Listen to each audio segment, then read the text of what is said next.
នេះគឺជាឡាបសាច់ជ្រូកអាំងដែលខ្ញុំបានថតជាវីដេអូដើម្បីបង្ហាញជូនដល់បងប្អូនអំពីរបៀបធ្វើឡាបសាច់ជ្រូកអាំងតើធ្វើយ៉ាងណាដើម្បីឲ្យឡាបសាច់ជ្រូកអាំងយើងនឹងមានរសជាតិឈ្ងុយឆ្ងាញ់នៅក្នុងវីដេអូនេះសូមអញ្ជើញទស្សនាទាំងអស់គ្នាមុនដំបូងយើងយកសាច់ជ្រូករបស់យើងនឹងទៅប្រឡាក់សិនខ្ញុំណែនាំឲ្យយកសាច់ជ្រូកផ្នែកខាងកវា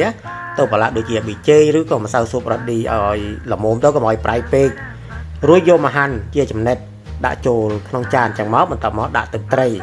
បាទទឹកត្រីហ្នឹងយើងដាក់ល្មមទៅបើសិនជាបងប្អូនប្រឡាក់រាងប្រៃដាក់ទឹកត្រីតិចបើប្រឡាក់សាបល្មមដាក់ទឹកត្រីឲ្យរាងលឹះបន្តិចមកហើយប៊ីចេយើងរោយបន្តិចមក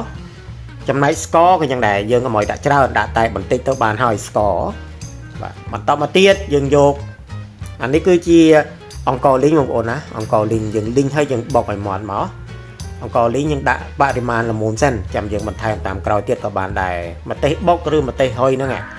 បាទដាក់មកតាមតម្រូវចិត្តបងប្អូនដែលបងប្អូនចូលចិត្តហិលប៉ុណ្ណាដាក់ប៉ុណ្្នឹងទៅក្រូចឆ្មាយើងចំបាច់ដាក់ចូលដូចគ្នាឲ្យច្រើនបន្តិចមកឲ្យរៀងរសជាតិវារៀងថាហិលជូជូបាទប្រៃល្មមបងប្អូនដាក់មកក្រូចឆ្មាហ្នឹងហើយបងប្អូនធ្វើម្ដងពីរដងញ៉ាំទៅដឹងហើយថាត្រូវធ្វើយ៉ាងណាហ្នឹងហើយថ្ងៃនេះខ្ញុំប្រើក្រូចឆ្មាប្រហែលជា2ផ្លែកន្លះបាទអញ្ចឹងហើយក៏ច្របាច់ទៅតាមហ្នឹងទៅរួចហើយយើងច្បល់ចុះច្បល់ឡើងទៅបងប្អូនបាទអាហ្នឹងរសជាតិការញ៉ាំខុសគ្នាបងប្អូនណាខ្ញុំមិនកំណត់ថាត្រូវដាក់ប៉ុណ្ណាអីប៉ុណ្ណីទេចំពោះឡាបជ្រូកអាំងហ្នឹងអង្ករលីងអញ្ចឹងថាស្ទើរដាក់មក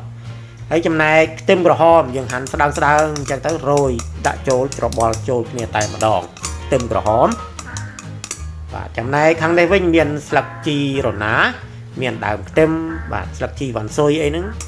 ហាន់មកដាក់លាយគ្នាហ្នឹងហើយក៏ច្បល់ចុះច្បល់ឡើងទៅចុងក្រោយនេះគឺជីអង្កាមបងប្អូនណាកុំភ្លេចណាយើងប្រើជីអង្កាមផងដែរបាទបេះជាសន្លឹកដាក់ដូចខ្ញុំអញ្ចឹងក៏បានឬក៏ហាន់ដាក់ជាមួយនឹងជីរណាជាមួយនឹងស្លឹកខ្ទឹមបាទក៏បានដូចគ្នាបាទមានជីក្រហមឬក៏ជីនឹងវងក៏ប្រើបានដូចគ្នាបងប្អូនច្បល់ចុះច្បល់ឡើងទៅត្រឹមប៉ុណ្្នឹងបានហើយដួសដាក់ចានមកហើយចំណែកអន្លក់ដែលញ៉ាំជាមួយនឹងឡាបសាច់ជ្រូកអាំងហ្នឹងដូចជាសណ្តែកគួរដូចជាត្រសក់ខ្ចីហ្នឹងបាទស្ពៃក្តោបអីហ្នឹងក៏មានរសជាតិឆ្ងាញ់ដូចគ្នា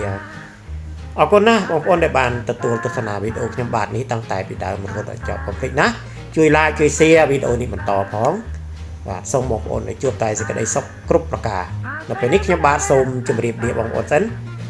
សន្យាជួបគ្នាវីដេអូក្រោយៗទៀតជាមួយនឹងមុខម្ហូបឆ្ងាញ់តែកុំភ្លេចបញ្ជាក់ម្ដងទៀតមេត្តាជួយ